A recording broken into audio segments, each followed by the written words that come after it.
జూబ్లీహిల్స్‌లో ఇప్పుడు రాబోయే బై ఎలక్షన్స్‌లో ఇటు కాంగ్రెస్ పార్టీ నుంచి నవీన్ యాదవ్ గారు, బీఆర్ఎస్ పార్టీ నుంచి మాగంటి సునీత గారు, అలాగే బీఆర్ఎస్ పార్టీ ముగ్గురులో ఎవరికి ఓటిస్తారంటారు మీరు? మాగంటి సునీత గారికండి. ఎందుకని? అంటే మేమొచ్చి ఇక్కడికి 10 ఇయర్స్ అయింది. 10 ఇయర్స్ నుంచి చూస్తూనే ఉన్నానండి నేను. అంతా పర్ఫెక్ట్‌గా ఉంది. బావుంది. మాకు నచ్చింది. సో, ఆయన ఇంతకుముందు గోపీనాథ్ గారు ఉన్నప్పుడైతే చేశారు. ఇప్పుడు ఈమె కూడా చేస్తారని అనుకుంటున్నాము. సో, అందుకని మేము ఆమెకే సపోర్ట్ చేయాలనుకుంటున్నాం. గతంలో మాగంటి గోపీనాథ్ గారు ఇక్కడ గెలిచినప్పుడు అభివృద్ధి ఏ విధంగా ఉందంటారు? 3 సార్లు ఎమ్మెల్యే గెలిచారు కదా! 3 సార్లు బావుందండి. మేము 10 ఇయర్స్ నుంచి వస్తున్నాం. 10 ఇయర్స్ నుంచి బావుంది. ఏ ప్రాబ్లమ్ అయితే లేదు మాకు. అది బావుంది. ఇటు రాష్ట్రంలో చూసుకుంటే రేవంత్ రెడ్డి గారి పాలన విధి విధానాలు ఏ విధంగా జరుగుతున్నాయంటారు? అంటే ఎలా ఉంది రేవంత్ రెడ్డి గారు? అంటే ఇంతకు ముందుతో పోల్చుకుంటే తక్కువ ఉన్నాయి. ఇంతకు ముందు బాగున్నాయి. అది ఏదన్నా పని మన దాకా వచ్చింది అంటే అది పర్ఫెక్ట్ గా జరిగి ఉండేది. ఇప్పుడు ఒక 4-5 టైమ్స్ తిరగాల్సి వస్తుంది. ఇక్కడ జూబ్లీహిల్స్‌లో ఇప్పుడు రాబోయే బై ఎలక్షన్స్‌లో ఇటు బీఆర్ఎస్ పార్టీ నుంచి మాగంటి సునీత గారు, అలాగే కాంగ్రెస్ నుంచి నవీన్ యాదవ్ గారు, బీజేపీ పార్టీ ముగ్గురులో ఎవరు గెలిచే అవకాశం ఉందంటారు? ముగ్గురులో చెప్తే ఇప్పుడు టీఆర్ఎస్ అయితే గతంలో చాలా బాగా చేసింది. బీఆర్ఎస్ ప్రభుత్వం అయితే చాలా బాగా చేసింది. ఇప్పుడు కాంగ్రెస్ ప్రభుత్వం చూస్తే అన్ని రిమార్కులే ఉన్నాయండి. ఇప్పుడు ఏం బాగా చేయట్లేదు. హైడ్రా అని ప్లస్ పబ్లిక్ కూడా చాలా ఇబ్బంది పడుతున్నారు ఇక్కడ కూడా. ఈ నాలాల సకాలు, రోడ్లు సకాలు ఇంతవరకు ఇప్పుడు 2 సంవత్సరాలు అవుతుంది దగ్గర.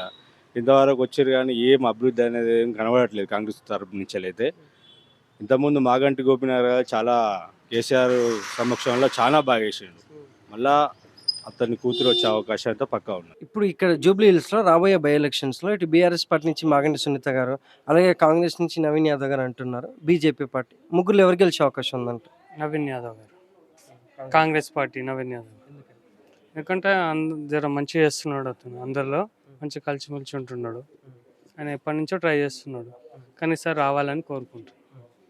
అంటే నవీన్ యాదవ్ గారు వస్తే మంచి అభివృద్ధి జరుగుతుంది. అభివృద్ధి ఇంకా బాగా జరుగుతుంది. అది ఇక కాంగ్రెస్ ఇది టీఆర్ఎస్ వాటిలేమో వర్క్ ఇష్టరాజ్యం లెక్క అయిపోయింది. కాంగ్రెస్లో జరిగిన అందరితో కలిసి ఉన్నాడు కాబట్టి కొంచెం మంచిగా ఉంటుంది. గతంలో 3 సార్లు ఎమ్మెల్యే చేసిన మాగంటి గోపీనాథ్ గారు అభివృద్ధి పరంగా చెప్పుకోవాలంటే ఎలా ఉందంటారు? బాగానే ఉంది. అతని దగ్గర ఉన్న కొంచెం అంత ఇంట్రెస్ట్గా తీసుకోలేదు. ఆయన హెల్త్ కొంచెం ఇష్యూ దిక్కాలి, ఆయనవి కొంచెం ఎక్కువ అది చేయలేదు. ఇప్పుడు రాబోయే జూబ్లీహిల్స్‌లో ఉప ఎన్నికలు వస్తున్నాయి కదా! వాటిలో ఇప్పుడు కాంగ్రెస్ గెలిచే అవకాశం ఉందంటారా? బీఆర్ఎస్ పార్టీనా, బీజేపీనా సార్? ఏమో ఎవరు గెలుస్తారని చెప్పేటట్లేదు. ఎందుకని? ఏం చెప్తాం, ఎవడేం పని చేయడు, పావుల పని ఎవడు చేయడు. ఎవడి జేబులు నింపుకొని వాటి డబ్బులు సంపాదించుకొని వస్తాడు, కానీ ఎవడు కూడా ప్రజలకు సేవ చేద్దామని లేదు. అంతే. ఇక్కడ మాగంటి గోపీనాథ్ గారు ఇప్పటికి 3 సార్లు ఎమ్మెల్యే అయ్యారు కదా! ఇక్కడ ఉన్నటువంటి డెవలప్మెంట్ పరంగా ఏ విధంగా ఉందంటారు? ఏం లేదు. ఇప్పుడు ఇక్కడ జూబ్లీహిల్స్‌లో రాబోయే ఉప ఎన్నికలలో ఇటు కాంగ్రెస్ పార్టీ గెలిచే అవకాశం ఉందంటారా? బీజేపీనా లేకుంటే బీఆర్ఎస్‌ా? బీఆర్ఎస్ నుంచి మాగంటి సునీత గారు గెలుస్తారంట. ఎందుకని సార్?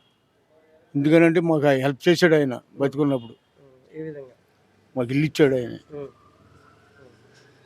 అందుకని ఆ పార్టీనే రావాలని కోరుకుంటున్నాం. అంటే ఇక్కడ 3 సార్లు ఎమ్మెల్యే గెలిచిన మాగంటి గోపీనాథ్ గారు ఇక్కడ డెవలప్మెంట్ ఏ విధంగా ఉందంటారు? ఆయన చేసింది మంచిగా చేశాడు అన్ని. అందుకని ఆయన అంటే అభిమానం మాకు. ఈ జూబ్లీహిల్స్‌లో ఇప్పుడు రాబోయే బై ఎలక్షన్స్‌లో ఇప్పుడు అలాగే బీఆర్ఎస్ పార్టీ నుంచి మాగంటి సునీత గారు, అలాగే కాంగ్రెస్ పార్టీ నుంచి నవీన్ యాదవ్ గారు, బీజేపీ పార్టీ ఎవరు గెలిచే అవకాశం ఉందంటారు?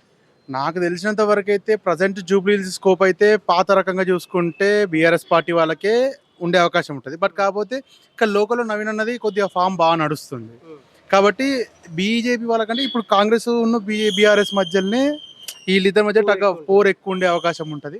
ఇక గెలుపు అనేది ప్రజలు నిర్ణయిస్తారు, దానికి మనం ఏం చేయలేం. కానీ మ్యాక్స్ అయితే వీళ్ళిద్దరి మధ్యలోనే ఉండే అవకాశం ఉంది. వీళ్ళిద్దరి మధ్యలో ఉంటుంది. గతంలో 3 సార్లు మాగంటి గోపీనాథ్ గారు ఇక్కడ ఎమ్మెల్యేగా వచ్చినప్పుడు అభివృద్ధి పరంగా ఏ విధంగా ఉందంటారు? పర్లేదండి, మాగంటి గారు ఉన్నప్పుడు అయితే చాలా అభివృద్ధి ఉంది. మ్యాక్స్ ఎలా అంటే మన చీరల విషయంలో కూడా స్టార్ట్ చేసింది ఆయన్నే. మన తెలంగాణలో చీరలు పంపిణీ చేసింది కూడా ఫస్ట్ స్టార్ట్ చేసింది ఈ కాన్స్టిట్యూషన్ నుంచే కాబట్టి ఆయనకి ఇక్కడ స్కోప్ ఉంది. బట్ కాకపోతే పార్టీ పరంగా చూసుకుంటే ప్రజెంట్ ఉన్న సిచ్యువేషన్లో అయితే కాంగ్రెస్ వాళ్ళది కొద్దిగా స్కోప్ ఎక్కువ ఉండడం వల్ల వాళ్ళకి వచ్చే అవకాశం ఉంటుంది. ఎందుకంటే వాళ్ళు పార్టీ లీడ్లో ఉన్నారు కదా, రాష్ట్రంలో అధికారంలో ఉన్నారు కాబట్టి బ్యాక్గ్రౌండ్ నుంచి సపోర్ట్ ఎక్కువ ఉండే అవకాశం ఉంటుంది. బట్ కాకపోతే బీఆర్ఎస్ వాళ్ళది పాత మన మాగంటి గారి సో అది ఉంటుంది కదా ఆ అరాయతోటి గెలిచే అవకాశం కూడా ఉండొచ్చు వాళ్ళ వైఫ్. ఇటు రాష్ట్రంలో చూసుకుంటే రేవంత్ రెడ్డి గారి పాలన విధి విధానాలు ఏ విధంగా జరుగుతున్నాయి అంటారు? పర్లేదండి, బాగానే ఉంది. అంటే ఇది బాగుందని చెప్పలేము, ఇది బాగాలేదని చెప్పలేము. సమపాలన నడుస్తుంది. కొన్నిట్లలో ఫ్లాప్ అయినా కొన్నిట్లలో వేస్తున్నారు. అలా అని చెప్పేసి మరీ పడిపోయినట్టుగా బాగుంది, పర్లేదు. మరి పాత గవర్నమెంట్ చూసుకుంటే అంత కాదు,